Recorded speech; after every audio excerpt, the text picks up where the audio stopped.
Сәлем достар, бүгін біз крючокпен осындай вафельді тоқу әдісін үйренетін боламыз.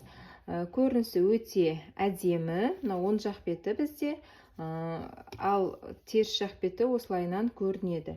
Бұндай әдісті біз түрлі барлық кез келген бұйымда қолдансақ болады. Көбінде кардиган, сондай конверт тоққан кезде, үлкен бұйымдыларды тоққан кезде қолданамыз. Тек мысалы жаңағы с одним накидом болмаса без накида тоқудан көрі осы әдемірек көрінеді. Сондықтан мен осы әдісті өте жиі қолданамын. Міне салыстырсақ та өзі көрінісінен әдемі екен көрініп тұр. Ал енді бастайық. Өзімізге керекті ұзындықтағы петляны жинап алғаннан кейін мен бірінші қатарды жай ғана с одним накидом тоқып шығамын. Бастапқыдағы 3 петляны ұмытпаймыз, воздушный для подъема. Төртіншісіне 1, 2, 3, 4, бесіншісіне кіргіземін де, міне с одним накидом тоқып шығамын. Бір қатар. Мен 21 петля жасадым. Қазір менде 21 столбик без накида шығу керек. Міне біркелкі с одним накидом тоқып алдым. Бірінші қатар. Екінші қатар бізде 3 воздушная петля для подъема. Келесі крючокқа накид іле отырып, екінші столбикке міне соның бойына барлығын осылайынан ала отырып, осыны тоқимыз. Бір петля шығарамын. 3 петляны екеуін біріктіріп, тағы екеуін біріктіремін. Міне осылайынан тоқимыз. Келесі тағы осы қайталанады. Міне бізде мына петляға кіретін еді қой, без накида тоққан кезде. Бұл жерде полный осы столбикті аламыз осылайынан. Міне осылай. Екеуін тоққаннан кейін біреуі жай обычный бізде столбик с одним накидом болады. Міне. Яғни екі осылайынан жаңағы столбик с одним накидом барлығын ала отырып тоқимыз, и біреуі жай ғана с одним накидом. Міне келесі уже тағы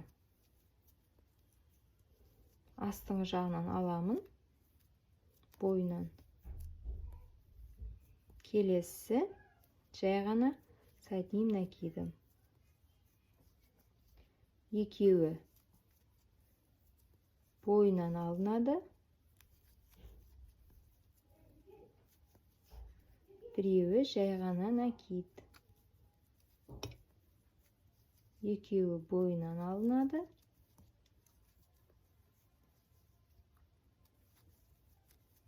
Біреуі жай ғана накид.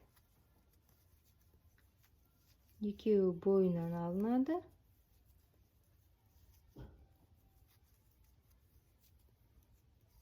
Біреуі жай ғана накид.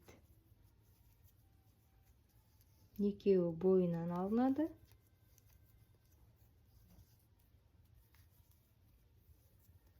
Келесі жай ғана накид. Келесі бойынан алынады. Соңғысын жай ғана тоқимын. Міне, екінші қатар бітті. Екінші қатар, міне. Үшінші қатар қазір басқаша болады. Үшінші қатарда, яғни тағы 3 воздушная петля. Келесі бізде артынан алынған жерге, бойынан алынған жерге жай ғана без накид тоқимыз.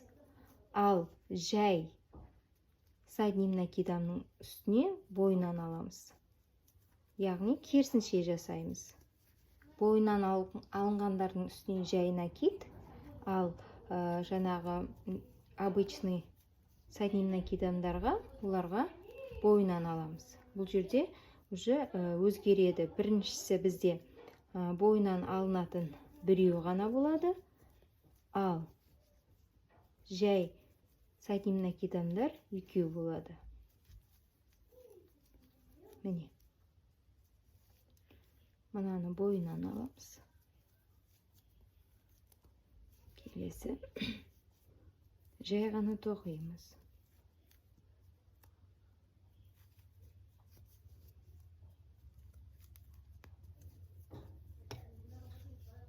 Бойынан аламын. жай ғана тоқимыз екеуін.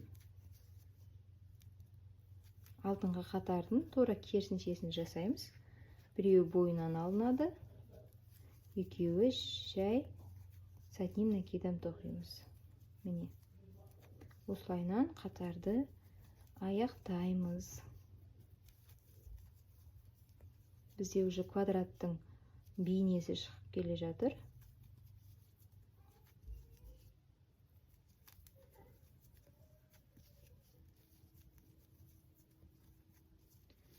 Міне, көрініс осылай болып келе жатыр. Келесі қатар, дәл жаңа екінші қатарды қайталаймыз. Жаңағы обычный с накидамдардың үстіне бойынан аламыз. Міне, бойынан алдым. Келесісінде осылайынан бойынан аламын. Ал екеуден кейін обычный бойынан аламын. Екеуін. Біреуі жай ғана обычный. Екеуі бойынан.